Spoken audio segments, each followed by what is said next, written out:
भाषण शुण कथा शुण तीनटा गछ थे कईटा गछ तीनटा गछ ठिया प्रथम गछ कौची अरे गछ मु मोटे ही जोर रे बहुत मोटा है कौन है मत काटिकी गछ को पटा करवा दरकार मोर बहुत स्वप्न मो स्वप्न को किए साकार कर द्वितीय गछ तो स्वप्न कौन कि प्रथम गछ कौची मु मोटे ही मत किए काटी दिंता किए सिरा सिरा कर पटा कर दिंता गोटे भल सिंधुक कर गोटे बड़ लोक घर थी दिंता सुना रूपा हीरा नीला भर्ती कर दिंता मो जीवन टा धन्य हो जाता कौन होता माने पूरा बड़ लोक होता से सिंधुक द्वितीय गछ कहला तोर स्वप्नटा छोटिया कि मो स्वप्न तो भारी बड़ प्रथम गछ कहला कौन तो स्वप्न ना मो स्वप्न हूँ मोर मोटे हो शरीर मत किए काटी दिंता पटा कर दिंता गोटे बोईत करी समुद्र भितर भसई दिंता समुद्र देखी समुद्र भितर भसई दिंता जब सुमित्र चारिड़े चली जाता खाली सुना हीरा लीड़ा भर्ती कर देश को नहीं आसंता ताले मुझे चाहती मो जीवन धन्य होगा तृतीय गछटा चीज अनेकला भल तुम स्वप्न जहाँ मो स्वप्न से नुहे ना तुम स्वप्न कौन ना मो स्वप्न हूँ जे मत जी काटा आसो मुझे आगुरी मत काट नहीं ना कौन करू ना मु बढ़ी मु उच्चतार बढ़ी मु मोटे बढ़ी मु आकाश को छुईबी ए माटी आकाश मु विस्तार करी मत जिते बड़े बयस हो मरीजी मत चिरीदेव पटा करदेव एमती एक पोल करदेव जो पोल जिते बड़े ये छुआ मैंने बड़ मैंने बुढ़ा मैंने धूली झड़ी चली मो जीवन धन्य हो समस्त आदर्श पुरुष हो समस्त निजर लोक हो से पटाटी से गछटी हूँ मो स्वप्न हूँ मो गछरे जिते चढ़ई मैंने बसा करेंगे जिते चढ़ई मैंने आसी किसी शब्द करेंगे जो छोट पिला मैंने चारिड़े मो पाखे हसवे खेलें मजा करेंगे मो जीवनटा धन्य हो सरस्वती शिशु मंदिर में आज जो पिला माने किचिरी मिचिरी शब्द कंपाउंट आउ थे जोरदार कहते धन्यवाद कह दरकार तमें मैंने शिशु मंदिर प्रतिष्ठाता संपादक को प्रणाम करुँच आज मुख्य अतिथि मुख्य वक्ता सम्मानित अतिथि समस्त प्रणाम कर समस्त प्रणाम कर माटी हूँ गोटाए पटरे समुद्र आउ गोटे पटरे नई जो समुद्र नई एकाकार होती से आपण जीवन्यास आपण जीवन आपण माटी आपण पवित्रता आपण मैंने जन्म होती मुझे भावुँ आपण मैंने बहुत छोट पिला बहुत धन्य तेज कहीं धन्य ना आम के नई देखनु कि समुद्र देखनु आम घर जो से नई ना कि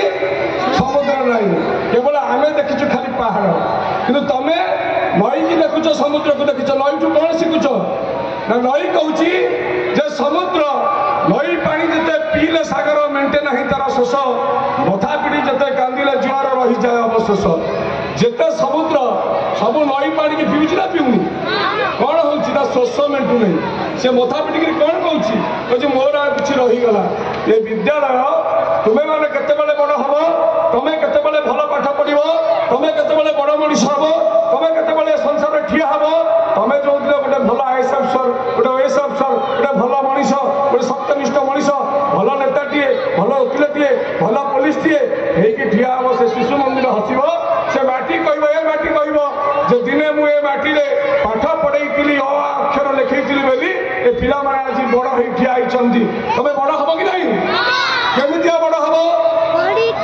केमिया बड़ हम तुम्हें मोटे बड़ हम ना डेंगारे बड़ हम ना बुद्धि बड़ हम ना ज्ञान बड़ हम कौन बड़ हम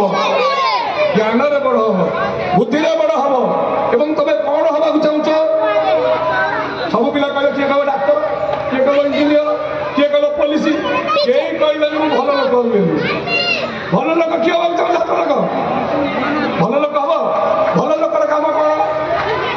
भल लोकर काम कौन कहीपर मो आ गोटे कथा कही मो वक्तव्य शेष करी और बेसी कथा कह बहुत वक्तव्य अच्छा वक्ता मैंने वक्तव्य देवाई गोटे रास्तार गोटे लोक जाऊला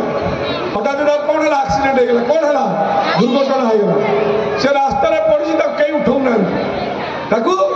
कहीं उठाऊ ना समस्त देखुं से कड़े पलाऊँ सब देखुं मरची ना बची किए मोबाइल छड़े ना किए सुना चेन छड़े ना से किसी समय गलापर सब लोक पलैला गोटे लोक आसला देखला लोकटी पड़ जा उठेला मेडिकल नेला सेवा कला शुश्रूषा कला भल कला एवं भल कला घरे छाड़ी घर को गला किछि दिन पर भल होता लोकटा जिते घर को फेरी मत जी भल कला से लोकटा केमिया भल मुझे देखनी जो घर पहुँचला जो गाँव पचारा कहला से लोकटा किए ना से लोकटा विषय जहाँ शुणी मुंड हतबा खेला कि 7टी मर्डर केस से लोकटी सजा काटिक आसी से लोकटी तो भल ना खराब जी भल सी सब संघर्ष कर जी भल सी बड़ हाँपाई लड़ाई कर जी मधुबाबू जिते जीवन में जन्म ने सत्यारामपुर से कटकर स्कूल देखी नी कटक पाठ पढ़े स्टीमर दिए राति राति अनिद्रा है कलिकता पाठ पढ़े कलिकता पुणी ओडिशा फेरी सारा आम ओडिशा को या लड़ाई कले केते कष्ट मधुबाबू करते कहले तेज आपण मानक सब कष्ट करने को हम जदि आपण मैंने कष्ट न करेंगे ताले जीवन में केवे बड़ हे ना गोटे छोट उदाहरण रोच जंगल भितर गछ देखीच तुम घरे जो गछ लगे तुम कुंडे गछ लगे तुम कुंड गचर पानी नदेले गछ बढ़ुची कहीं बढ़ुनी मरी जाऊँगी तार से जंगल भितर जी गछ अच्छी किए पानी दौची किए पानी दौची कहीं पानी दौना से माटी को फुटई ता चेर लंबई पानी शोषी पारुची बोली से जंगल भितर गछ ठिया होती कारण से माटी को शोषी जानी बोली माटी भीतर जल को शोषी जानी बोली शोषार कला जानी बोली गचर ठिया होती किंतु कुंडर गछ